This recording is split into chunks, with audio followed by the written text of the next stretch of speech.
esta hora de la mañana recibimos en TPA Noticias Matinal al escritor Francisco Álvarez. Todo el mundo Francisco le llama Paco. Si me lo permite, Paco, bienvenido. Por supuesto, muchas gracias, Miguel. Bueno, no es que venga usted a presentar ningún libro, no tiene ningún libro recientemente sacado, pero podemos hablar tranquilamente de literatura. Sigue siendo un éxito total el Lluvia de Agosto, ¿verdad?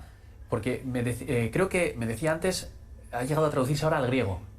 Sí, está a punto de salir, por lo que me comentó el mío editor, Dani Álvarez, uno de los editores del sello Xixonés Hoja de Lata. Esta mesma seronda va a publicarse en griego. La novela escribida originalmente en asturiano, publicóse como Lluvia de Agosto. Tuve la suerte de que con ella recibí el premio Josefa Xovellanos de novela en asturiano, y a partir de ahí pues empezó el percorrido, editóse después en castellano, en alemán, y ahora el nuevo salto idiomático que vamos a dar al Mediterráneo centro oriental, a Grecia. ¿En qué trabaja ahora? Pues, bueno, como decías tú, no tengo ningún libro reciente. Publiqué un año xusto, cumples ahora, un libro de cuentos en castellano, Cabeza Alta, relatos de lucha y dignidad, con este sello Xixonés, con Hoja de Lata, al que debo muchas cosas. Yo siempre digo que, usando un término, un símil deportivo, futbolístico, que yo como autor considero un canterano de Hoja de Lata. En estos momentos estoy en lo que ya la xera creativa como autor, no estoy haciendo nada, estoy haciendo traducciones, precisamente también para Hoja de Lata estoy traduciendo una trilogía de un autor italiano, de Valerio Evangelisti, una trilogía norteamericana, del italiano al castellano. Permítame, porque lo tenía aquí apuntado, ¿no?, sobre el trabajo de traductores del italiano. ¿Es muy complejo? ¿Tiene usted capacidad o posibilidad de contactar con el autor, consultarle dudas? En condiciones normales, y en este caso concreto, que de Valerio Evangelisti diose la circunstancia trágica de que el autor murió el año pasado. Es imposible. Imposible. En este caso murió un par de meses antes de que empezásemos a trabajar justo con esa traducción. Yo hasta ahora tengo la suerte de que, bueno, menos el caso más reciente, que y una traducción que hice para Siruela, una editorial de Madrid que está pendiente de publicarse, que en ese caso ya es un autor muerto, ya va muchos años, pero tengo la suerte de que me toca trabajar hasta el momento con autores vivos, y eso con eso tienes la posibilidad de contactar con ese escritor, pues, para resolver dudas de última hora. Aunque reconozco que yo como traductor no soy muy invasivo, no soy de estos que tatolía machacando, pero siempre presta tener ese comodín, ¿no? Esa posibilidad de decir, bueno, yo que este giro exactamente, o esta expresión, no sé qué quería decir el autor en este caso. Y a la inversa, yo, pues como tengo la suerte de que ahora pues, cuento con traductores al alemán o al griego, pues yo siempre, como soy cocinero antes que fraile en este caso, siempre yo os digo, oye, cualquier duda que tengáis, no vos preocupar, planteadla, que para eso estamos. Hablabas de la traducción de Lluvia de Agosto al alemán, al griego, al inglés. Hay posibilidad, ¿no? Me hablaba usted de una persona en Liverpool muy interesante. Sí, hay un traductor mozo que se llama Robin Manby, que además es un caso ablucante para mí, porque es mozo de Liverpool, vive en Madrid, en Anguaño, y fala un asturiano casi perfecto. Yo quedé con él unos meses en Xixón, estábamos ahí tomando un café y pregunté, Robin, ¿tú en qué parte de Asturias viviste? Y me dice, yo nunca viví en Asturias. Digo, ¿y cómo aprendiste el asturiano? Dice, bueno, pues interésenme mucho las lenguas, y en este caso hiciera un curso de asturiano online, parece que entamado por iniciativa por el asturiano, y tiene un uso muy cuidado del asturiano escrito y falado. Y el propio Robin pues hizo una traducción parcial de la novela, un par de capítulos al inglés, y este año precisamente presentólo en una mesa redonda en la Feria del Libro de Londres, dentro de una iniciativa de la Dirección General de Política y Lingüística del Principado, que en este momento uno de los objetivos que tiene es internacionalizar pues, una parte de la literatura en asturiano, abrir nuevas puertas a la literatura que se fa en esta lengua y bueno, facilitar el paso a otros idiomas. ¿Y cómo lo ves? ¿Es posible que se pueda llevar al inglés? A mí prestaríame mucho más, por cuestiones obvias, que se hiciera una edición, una traducción al italiano, y es la espina que tengo clavada, porque yo tengo una relación muy intensa con Italia, viví allí un año, vuelvo siempre que puedo, soy traductor italiano, y de momento pues no logramos, hay contactos con unas cuantas editoriales. Hay una traductora italiana de Trieste que también hice una traducción parcial y, bueno, prestaríame. Yo creo que hay posibilidades. Los plazos en el mundo de la edición son largos. Quiero decir que esta novela pues ya tiene unos años de percorrido en Asturias, publicóse en 2016, pero van abriéndose puertas poco a poco. Tampoco hay que tener prisa, ¿no? Puede ser la circunstancia de que aquí a un año, 2, 3, pues digamos que ya hicimos lo fácil en este caso, la editorial y yo, que ya el ir dando el salto a un par de lingües y bueno, estoy como una bola de nieve que va creciendo. Bueno, yo le pido perdón porque no dejo de hablar de este libro, que sí que tiene ya unos cuantos años, pero es que me parece interesantísimo y además tiene una cualidad o una característica que veo mucho en escritores que fueron periodistas, ¿no? Que es la de meter un periodista o una periodista, en este caso, en la historia. ¿Por qué funciona tan bien siempre eso? Yo uso un término muy popular que les cabres tiren pa'l monte, ¿no? Yo sí que la mayor parte del mi percorrido laboral es del periodismo. Entonces, en este caso, en el caso de la novela, necesitaba un personaje protagonista para la trama secundaria. El protagonista principal es Buenaventura Durruti, uno de los personajes más llamativos y enigmáticos que entró en juego en la Guerra Civil, y la protagonista de la trama secundaria es una periodista ficticia, llámase Libertad Casal, y en este caso, bueno, por conocimiento del medio, nunca mejor dicho, pues a mí resultaba mucho más creíble y más cómodo echar mano de un periodista. Y es verdad que sí que el periodismo y los periodistas están presentes en una parte importante de la mi obra, ¿no? En el libro de cuentos Cabeza Alta, que en parte publicaronse en asturiano previamente como Pasaxeros de la Noche, hay unos cuantos cuentos pues, en los que tiene una presencia importante el periodismo. Yo creo que es un personaje muy afalladizo para utilizarlo como medium, como transmisor, como correo del zar de esas historias. Mire, va por la cuarta edición en asturiano. ¿Ya salió o saldrá? Va a salir ya hay 3 ediciones ya escosadas, agotadas, y en principio va a salir la cuarta en poco tiempo. En castellano llevamos 2. Hízose también un audiolibro que ya más una experiencia para mí bastante novedosa. Yo reconozco que tenía un desconocimiento amplio sobre el tema de los audiolibros. Pensé que ya era un producto básicamente embobinado, enfocado a gente con deficiencias visuales, pero no. A partir de la publicación del libro hubo mucha gente que me dice, no, pues yo tengo o conozco a una persona, yo mismo utilizo los audiolibros porque hay una forma muy cómoda de leer cuando estás haciendo un trabajo manual, por ejemplo, o mismamente cuando vas conduciendo en el coche y en ese caso pues no tienes ganas de sentir programación informativa o musical y vas sintiendo una historia pues paso entre paso, que están fechas además con unos criterios profesionales muy serios, ¿no? En el caso de la novela y una plataforma sueca, Storytel, y la historia cuéntela a través de 2 actores profesionales, un actor y una actriz valencianos, un representando al narrador omnisciente y la actriz representando a la periodista en cuestión. Queda la película. Pues eso ya es lo que me dice alguna gente. En realidad yo al principio, yo no tenía ninguna intención de hacer una novela. Yo al principio pues tuve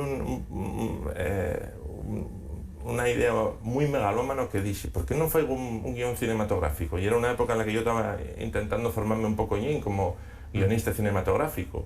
Y la verdad que porque es un personaje fascinante. Como decía algún otro autor que también escribió sobre él, si Durruti fuese estadounidense, pues ya tendría 3 o 4 películas fechas.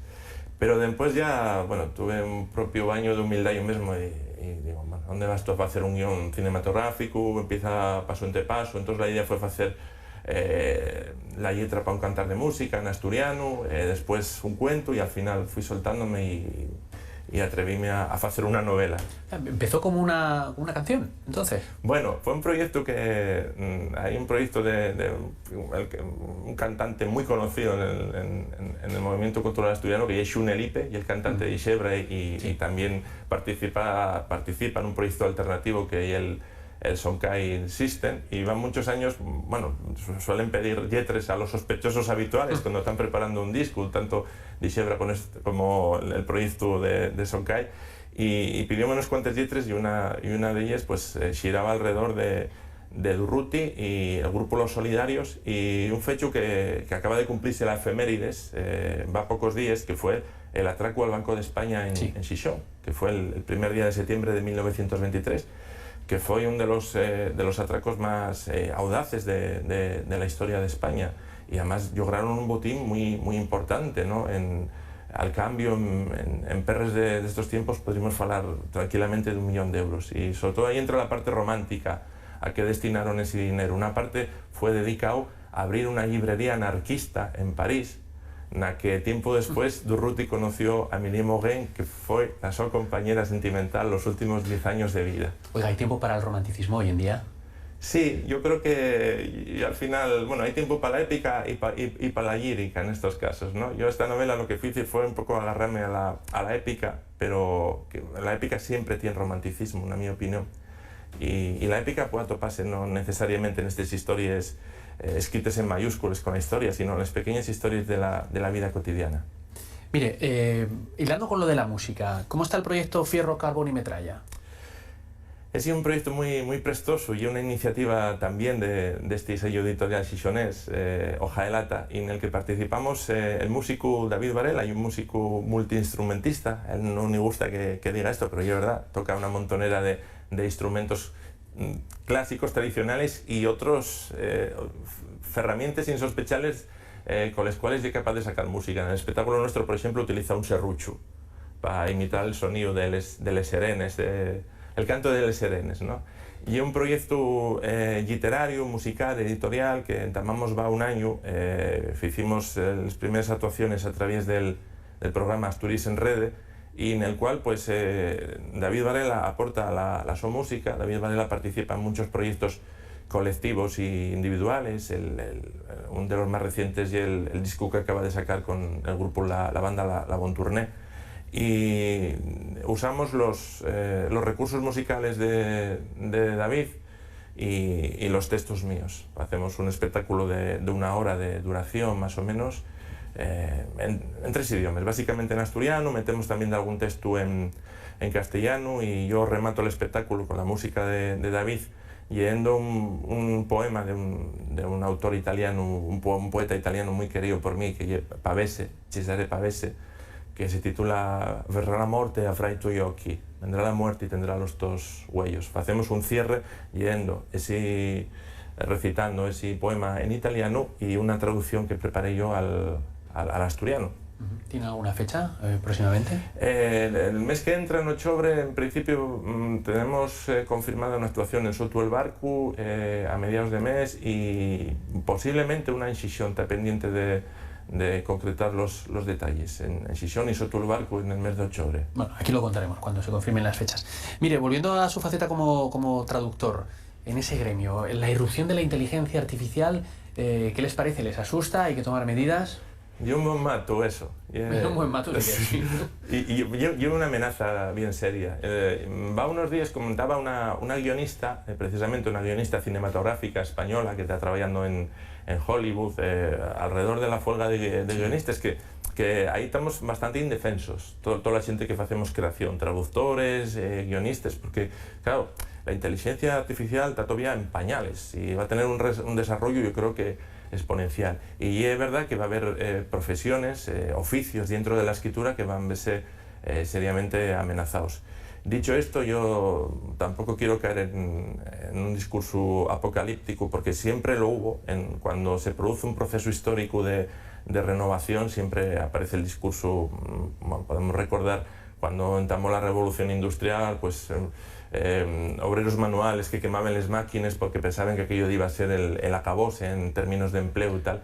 Y en fin, yo por lo menos estoy enfocado en que va a haber también vías de canalización con ese tema, pero hay un competidor muy duro, la inteligencia artificial, porque además, en primer lugar, como decía, no es un escritor, un traductor, una escritora al uso que tiene que dormir 8 horas, parar para tomar un café. La inteligencia artificial no descansa, y entonces está la figura de lo que llaman, creo que los llaman granjeros, que hay gente que está metiendo ellos contenidos constantemente a una inteligencia artificial, desde Bombay en la India, desde San Francisco o desde Xixón.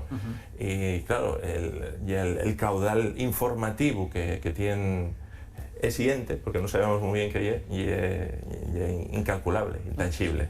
Muy interesante, me ha parecido muy ilustrativo el ejemplo que pone de la revolución industrial, ¿no? Para cerrar la entrevista, mire, una anécdota. 1998, usted estuvo en la cárcel por insumiso, porque la gente joven que nos ve ahora igual no sabe que hubo una cosa que era el servicio militar y si uno se negaba a ir, podía ir a la cárcel, como fue su caso. Y ahí creó un periódico en la cárcel. Creo que sigue ese periódico. Pues ese periódico, por lo menos hasta un par de años, sí que seguía. Batulaxe, que digámoslo precisamente con otro insumiso, Joan Lluís Gutiérrez, fue el que puso el nombre, ¿no? Batulaxe, porque bueno, los contenidos ya eran había un poco de todo, estaba hecho por los propios presos de lo que ya era el módulo 2, que ya el módulo terapéutico del centro penitenciario de Asturias, del que ya llamábase Centro Penitenciario de Villabona, y para mí fue una de las experiencias más prestoses en el periodismo, entre comillas, y era una revista al uso, fotocopiada, pues como aquellos trabajos que hacíamos en los tiempos de instituto y de facultad. Yo la verdad que, ya sé que puede sonar un poco extraño, pero guardo un buen recuerdo del mío paso por la cárcel. Fue donde empecé a escribir, precisamente, donde hice los dos primeros libros, un de ellos Patio de Prisión, que eran artículos periodísticos en los que contaba un poco mi experiencia allí, y el primer libro de cuentos, en poques palabras. Y eran cuentos muy curtios y muy poco elaborados, tengo que reconocerlo.